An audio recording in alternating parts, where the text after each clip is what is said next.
Paytm उपरे RBI रो बड़ कटकणा जहाँकि फेब्रुआरी 29 परठारु पेटीएम रे टंका लेनदेन बंद रहिबो बोली सूचना रहिछि।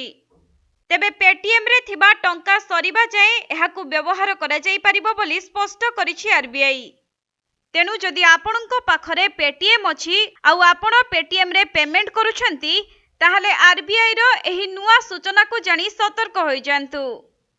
तेबे reserve bank of India Paytm payment bank विरोध रे कार्यानुष्ठान ग्रहण करी कटकणा जारी करिछि जहाँकि आउ पेटीएम रे नुआ ग्राहक जोड़ी होई परिबे नाही। एपरिकी फेब्रुआरी 29 परठारु पेटीएम रे लेनदेन होई परिबो नाही बोली आरबीआई स्पष्ट करिछि।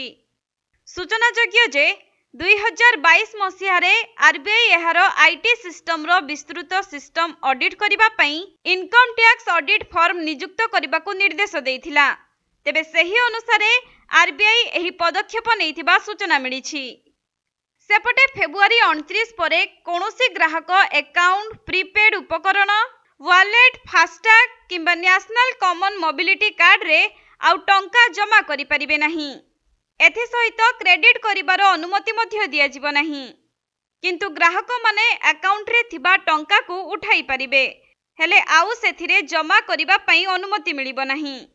एपरिकी पेटीएम रु अन्य कोनोसी बैंक को टंका लेनदेन मध्य होई परिबो नाही। आउ ग्राहक माने पेटीएम रु जेउ सबु सुविधा पाउछंती फेब्रुआरी 29 परे सही सबु सुविधा मध्य पाई परिबे नाही। केवल यूपीआई सुविधा व्यवहार करि परिबे बोली सूचना रहिछि। तेणु पेटीएम पेमेंट बैंक ठारू एबे दूरेई रहिबा पई आरबीआई सूचना जारी करिछि।